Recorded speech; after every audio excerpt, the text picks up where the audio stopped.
अच्छा, हाँ। हड्डी टूटती है, कौन सा डॉक्टर जोड़ता है? कौन सा डॉक्टर? कोई दुनिया का डॉक्टर नहीं जोड़ता, अपने आप जुड़ती है। हाँ। प्लस्तर लगाता है, जुड़ती ताकि सीधी जुड़े। हम्म।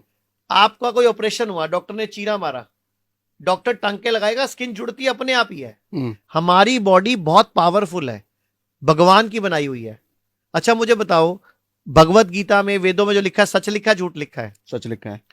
भगवत गीता में भगवान श्री कृष्ण ने हमें अपनी संतान बताया। हम्म। सामवेद में भगवान ने बताया कि मैंने जब दुनिया बनाई, मैंने मेरी छवि बनाई। ऋग्वेद में भगवान बोल रहे हैं जब मैंने पहाड़ बनाए, नदियां बनाई, जलचर बनाए, उभयचर बनाए, नभचर बनाए, तो मैंने एक सर्वश्रेष्ठ जीव बनाया, इंसान। हम हम्म। सर्वश्रेष्ठ है, भगवान की संतान है। अच्छा, भगवान की संतान कैसी होती है? भगवान जैसी। तो फिर हम कौन है? हम भगवान ही तो हम्म। हैं। मैं आपको एक एग्जांपल देता हूं, आपको साबित हो जाएगा सच में भगवान है। हमारे बॉडी में कितना खून होता है? पता नहीं। मैंने अभी बताया था 5 लीटर। ठीक है। ठीक है, हमारा दिल 1 मिनट में कितनी बार धड़कता है? 70-75 बार। 72 बार धड़कता है। ठीक है। और 1 मिनट में जब धड़कता है, ऐसे करता है, तो कितने ml खून आगे फेंक देता है? पता नहीं। 70 ml। ठीक तो है। 70 हर गुणा, बार में 70 ml हर हो गए। बार में 70 ml। हम्म। और एक बार 1 मिनट में धड़कता है 72 बार। हम्म। तो गुणा करोगे तो 1 मिनट में 5 लीटर खून फेंक देता है। हम्म। ठीक है। हम्म। अगर मैं सारी बॉडी की नसें निकाल लूं, आर्टरीज निकाल लूं, वेन्स निकाल लूं, और उनको एक सिरे से दूसरा सिरा जोड़ता जाऊं, तो ये कितना लंबा हो जाता है? कुछ आइडिया आपको? नहीं। सारी आर्टरी, सारी वेन, सारी कैपिलरी जोड़ दो, लगभग 1 लाख किलोमीटर।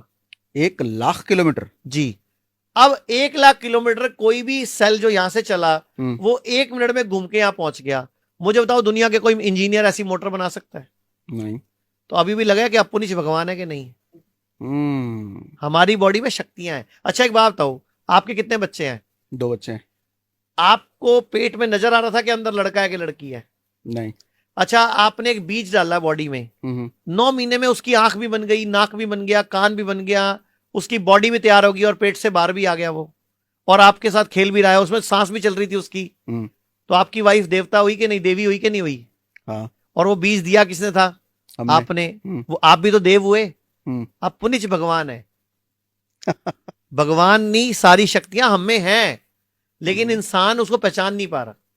हाँ। किडनी खराब हो जाए, बॉडी खुद हील कर सकती है। लीवर खराब हो जाए, बॉडी खुद हील कर सकती है। अच्छा, खराब हुआ कैसे? अपने आप ही तो हुआ, गलत खाने से। अब सही खाना खा लो, ठीक हो जाएगा। 1931 में एक नोबेल प्राइज स्टडी हुई है, ओटो हेनरिज वार्बर्ग को स्टडी मिली है।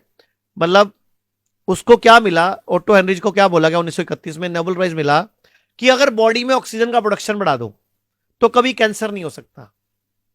अच्छा। तो प्राणायाम क्या है? ऑक्सीजन का प्रोडक्शन बढ़ा रहा है बॉडी में। हम्म। हम एक्सरसाइज करते नहीं, हमारी सांस चलती नहीं प्रॉपर, तो कैंसर ही पैदा होगा ना। घरों में खिड़कियां बंद कर ली, दरवाजे बंद कर लिए, रात को पूरी कुंडियां। अच्छा एक बात बताओ, रात को आप और आपकी वाइफ कुंडी लगा लेते हो, क्यों? मम्मी पर्स लेके भाग जाएगी क्या? नहीं। फिर हवा कहां से आ रही है, एक्सचेंज कहां से हो रही है? फ्रेश एयर आने की जगह ही छोड़ी नहीं आपने। अब जब आप एक कमरे में सोगे, 12 फुट बाई 15 फुट के कमरे में, अगर मियां बीवी 2 लोग सो जाएं, तो 2.5 घंटे में वो फुल ऑफ कार्बन डाइऑक्साइड हो जाता है सर। और अब 4.5-5 घंटे आप उसी में सोने वाले थे, जबकि हमें ऑक्सीजन चाहिए। तो लंग्स खराब होंगे ना, ब्रेन खराब होगा ना, ट्यूमर होगा ना, रसोली होगी ना। Fresh oxygen. आप याद करो, बचपन में आप छत पे खुले सोते थे, बीमार भी नहीं पड़ते थे, बुखार भी नहीं होता था, जॉन्डिस भी नहीं होता था, और सुबह 6 बजे 5 बजे नींद खुल जाती थी, और हम खेतों में या पार्क में खेलने चले जाते थे। हाँ। आजकल उठते ही 10 बजे हैं सुबह। छत पे कौन? जल्दी नींद खुलती थी। सुबह सूरज की रोशनी से खुलती थी, चिड़ियों की हाँ हाँ चहचहाट से हाँ। खुलती थी। अब आप बंद कमरे में पर्दे इतने मोटे मोटे लगाते हो, हम्म। रोशनी की किरण नहीं अंदर आती। हम्म। 9 बजे भी आपको पर्दों की वजह से पता नहीं चलता बाहर दिन हो चुका है। पढ़ने को कहते भी ब्लैकआउट पड़ता, हाँ। जिसमें सूरज की रोशनी ना आए। तो सर हम उल्टा गलत हो गए ना। सूरज हमारा दोस्त है, सूरज एनर्जी है। दुनिया का कौन सा पौधा, कौन सा पेड़ बताओ जो सूरज से एनर्जी नहीं लेता? और कोई?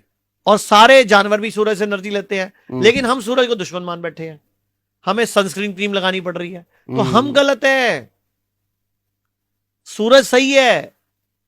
सूरज डूबने के बाद खाना खाना भारत की छोटी एज होने का सबसे बड़ा कारण है, और सूरज की रोशनी में नहीं घूमना हमारी बॉडी में न्यूट्रिशन की कमी का सबसे बड़ा कारण है। रोजाना उगते सूरज में कम से कम 2 घंटे बैठना चाहिए या योगा करना चाहिए। दुनिया में स्टैनफोर्ड में रिसर्च हुई है, सूर्य नमस्कार, भारत का सूर्य नमस्कार पूरे विश्व का सबसे पावरफुल योग है, जिसको हम करते ही नहीं। हम्म खाना खाने के बाद वज्रासन में बैठना चाहिए। हम्म शरीर वज्र जैसा बन जाता है, लेकिन हम बैठते ही नहीं। खाना चबा चबा के खाना चाहिए। मैं कहावत बोलता होता हूं, खाने को पीना है, पानी को चबाना है। हमें पानी पीना नहीं आता सर, पानी का गिलास पकड़ेंगे हम यूं पी जाएंगे। हम्म हमारे लीवर पे, किडनी पे लोड पड़ गया सर। एक घूंट पियो 32 बार चबाओ, दूसरा घूंट पियो 32 बार चबाओ। पानी भी देव है सर, 5 तत्वों से बने हम। धरती, जल, अग्नि, वायु, आकाश। ये 5 तत्व अगर हमने बैलेंस कर लिए तो हम बीमार पड़ते ही नहीं ना। ये लेकिन क्या ये लॉजिक है पांचों इसका तत्व बिगाड़ पानी लेते हैं हम। पानी को गटगट की के, खाने को बिना चबाए खा के, सूरज को ना लेके, हवा छोटी लेके, ऑक्सीजन कम लेके बीमार हो जाते हैं हम। एक मैं योग सिखा दूं, हाँ पूरे भारत को मैं एक योग सिखा रहा हूं। अगर ये योग पूरा भारत कर लेगा, 90% बीमारियां ठीक हो जाएंगी। आयुर्वेद कहता है हम 5 तत्वों से बने हैं, धरती, जल, अग्नि, वायु, आकाश, और 3 प्रकृति, वात, पित्त, कफ। इससे सब एक साथ बैलेंस होगा। अपना हाथ करो ऐसे, आप ऐसे इस वाली उंगली को पकड़ो, जो अंगूठा जिसमें रिंग पहनते हैं, इसको दबाओ। बोलो धरती। धरती, अब छोटी पकड़ो, जल, जल, अंगूठा अग्नि, अग्नि, वायु, वायु, आकाश। आकाश। ये 5 तत्व है, इनको रोज बैलेंस करना है। ठीक है एक तरीका है मैं धरती, जल, अग्नि बाल के बोलूं, लेकिन हम्म। मैं इनके मंत्रों के साथ बोलूंगा, तो आप बोलोगे? ठीक है। चलो इसको पकड़ो, आप बोलो लम लम